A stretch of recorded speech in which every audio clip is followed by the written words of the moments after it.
오늘은 그 느린 학습자의 그 의사소통에 대해서 좀 이야기를 해볼까 해요. 느린 학습자의 특징이라고 한다면 일단 그 보편적인 특성은요. 아무래도 이제 지능이 경계선에 있다 보니까 그 또래에 비해서 알고 있는 어휘수, 그 다음에 만들어서 사용하는 문장의 수가 적습니다. 그래서 자신의 감정이나 느낌, 생각 이런 것들을 잘 표현하는데 익숙하지 않다고 해야 될까요? 좀 그래서 그 대부분 이제 이 친구들은 이런 느린 학습자 친구들한테 어떤 퀘스천 마크가 붙는 질문을 하게 되면 몰라요. 이런 말을 많이 하는 거는 일단은 생각하는 걸 되게 어려워하고요. 그래서 그런 걸 어려워하다 보니까 당연히 어떤 쌓여있는 지식을 바탕으로 해서 유추해내는 것도 당연히 어렵겠죠. 그래서 일단 이 친구들한테는 가장 중요한 게 의사소통 능력을 향상시키기 위해서 가장 중요한 거는 일단 어휘수를 좀 늘려보는 거고요. 그 다음에 이제 말로 하는 데는 별로 들어서 그렇게 그 차이점이 없는데 글로 쓰게 했을 때는 상당히 쓰기에 약하다라고 하는 거 알 수 있거든요. 그래서 내가 알고 있는 거 또는 내가 생각하는 거, 내가 느끼는 거, 또 내가 요구하는 거, 자신의 욕구 이런 것들을 좀 문장으로 써보게 하는 훈련도 좀 필요한데, 그러려면 독서가 상당히 중요합니다. 그래서 독서를 통해서 그 의사소통 능력을 향상시킬 수 있거든요. 이거는 뭐 느린 학습자뿐만 아니라 일반 그 정상적인 보통의 지능을 갖고 있는, 평균 이상의 지능을 갖고 있는 친구들한테도 적용되는 거고요. 그 다음에 또 뭐 어르신들의 인지치료에도 좀 사용할 수 있고요. 하여튼 이 독서의 힘이라고 하는 건 대단한데요. 일단 그런데 중요한 건 책을 읽는 걸 좋아하지 않아요. 그러다 보니까 어떻게 하면 좀 책과 친해질 수 있느냐, 이게 좀 관건이거든요. 근데 아이들마다 그 뭐 느린 학습자가 아니더라도요, 자기가 좋아하는 게 따로 있어요. 영역이, 그런 분야가 따로 있거든요. 그래서 이제 뭐 어떤 친구는 그림책, 어떤 친구는 뭐 그림이 많은 거, 어떤 친구들은 이게 저학년은 좀 저희가 그림이 많은 거를 선택하면 좋겠죠. 그리고 고학년으로 갈수록 좀 스토리가 탄탄한 것들, 이런 식으로 좀 아이들이 이해하기 쉬운 문장으로 쓰여진 내용이 많지 않은 그런 책들부터 시작을 해보는 거 좋은 것 같아요. 그래서 저학년과 4학년 이상의 고학년, 초등 저학년과 초등 고학년은 분명히 좀 책을 좀 구분을 하긴 해야 되겠지만, 그렇다고 뭐 대단히 또 다른 건 아니거든요. 그림책이 갖고 있는 또 힘이라고 하는 게 있고요. 그림책을 통해서 또 심리치료도 하고 있기 때문에 그림이 좋은 그림을 가지고 있는 그런 그림책으로 시작해보는 거 추천드려요. 특히 저학년의 경우는요. 그리고 고학년으로 갈수록 조금 스토리가 있는 거, 그림도 있으면서 스토리가 있는 책들로 진행을 해보시면 좋고, 아이들이 이제 뭐 이런저런 책들을 접하다 보면 유난히 좋아하는 것들이 있거든요. 그래서 좋아하는 분야로 그거 좋아하는 것들과 관련된 책들을 읽으려고 할 거예요. 근데 그거 어떻게 보면 음식으로 치면 편식하는 건데 저는 그것도 나쁘지 않다고 생각해요.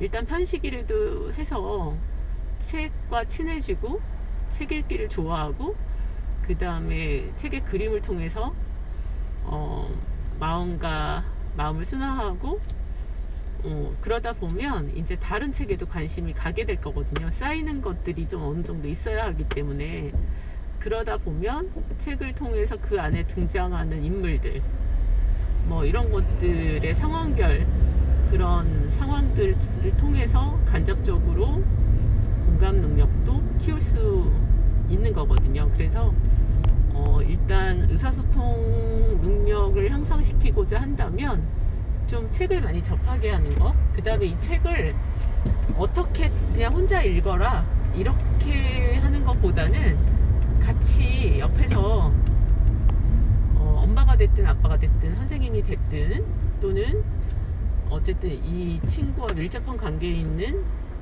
멘토링을 하는 선생님이 됐든 누군가 같이 함께 읽어주는 거 되게 중요한 것 같아요. 그리고 읽을 때 그냥 그 이제 뭐 쭉 나레이션만 나오는 것도 있겠지만 대화체가 나오면 뭐 대화체 정도, 맨 처음에는 대화체를 아동에게 읽게 하고 나레이션은 선생님이 좀 읽어주거나 부모님이 읽어주거나 이런 식으로 하면서, 그리고 그 대화체 문장이 나왔을 때 그 안에 그 상황, 그 다음에 그게 누군지, 어떤 상황에서 어떤 말을 하고 있는 건지에 대한 인지를 주기 위해서 역할놀이를 시켜가면서 읽어보는 거, 그런 훈련들을 하다 보면 처음에는 굉장히 거부 반응이 있고 읽는 거 싫어하고 싫어해요 했던 친구들도 점차적으로 이제 독서라고 하는 독서의 이제 재미를 느끼게 돼요. 물론 모든 아동이 다 재미를 느낄 수는 없어요. 근데 어떻게 접근하고 어떻게 옆에서 같이 책을 읽어주느냐, 옆에 조력자가 어떻게 이 독서를 이끌어갈 거냐에 따라서 아동이 빨리 조금 독서의 재미를 붙일 수 있는지 아니면 없는지가 좀 결정이 되는 것 같고요. 방식이라든가 옆에 조력자라든가 또 책의 종류라든가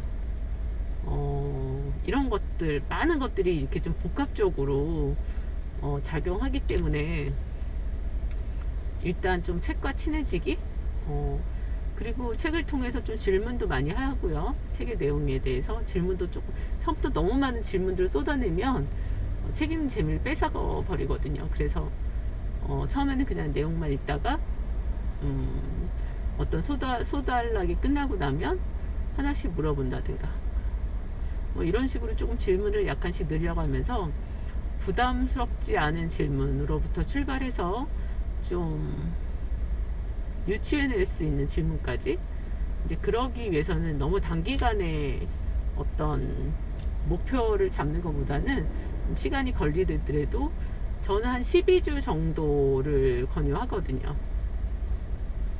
그래서 한 달에 한 권 정도 읽기, 또는 뭐 내용이 짧으면 더 많이 읽을 수도 있겠죠. 하여튼 내용에 따라서 적절하게. 그 다음에 독서를 하는 시간은 처음은 한 10분 정도 또는 아동에 따라서 5분 정도 이렇게 시작을 하고 조금씩 그 시간을 늘려가시는 거예요. 그러면 아이들이 체감하지 못하게 조금씩 시간을 늘려가시고, 그 다음에 책을 읽기 전에 어디서부터 어디까지 읽을 거야 이렇게 미리 서로 아동에게 알려주고, 여기까지 읽을 건데 어떻게 생각해? 그럼 너무 길어요 뭐 이렇게 나온 친구들도 있을 수 있거든요. 그러면 어디까지 읽고 싶어? 이렇게 좀 아동의 분량을 정하기도 해보시고요. 책의 내용이 되게 호기심, 그 다음 내용이 궁금해지는 그런 스토리가 있는 책 같은 경우에는 더 읽으려고 하는 순간이 오거든요. 그래서 그렇게 그 다음 이야기가 좀 궁금한 그런 스토리가 있는 책들을 중심으로 해서 5분, 10분, 15분, 20분 이렇게 늘려가실 수 있으실 거예요. 그리고 처음에는 같이 읽어주다가 같이 큰 소리 내어서 읽어주는 거 굉장히 중요하고요. 그 다음에 발음이 부정확한 친구들 되게 많아요. 조음이 잘 안 되거든요. 그거는 이제 그 입에 뭐 어떤 기능상의, 신체의 기능상의 문제라기보다는 지능이 낮음으로 인해서 오는 그 구조화 때문에 생기는 거라서, 그 조음 기능 같은 경우를 향상시키는 거는 큰 소리로 또박또박 읽어내는 연습을 얼마나 하느냐에 달려있는 것 같아요. 그래서 특히나 받침 글자 같은 경우 되게 정확하지 않게 읽는 경우가 되게 많아서 그런 거 좀 나중에 메모 좀 해주시거나 별도의 표시를 해주시고 그 부분만 좀 집중 이제 많은 책을 읽다 보면 어느 순간인가 좀이 되게 잘 되기 시작하거든요. 좀 느긋하게 시간을 가지고 천천히 아동의 변화를 기대하면서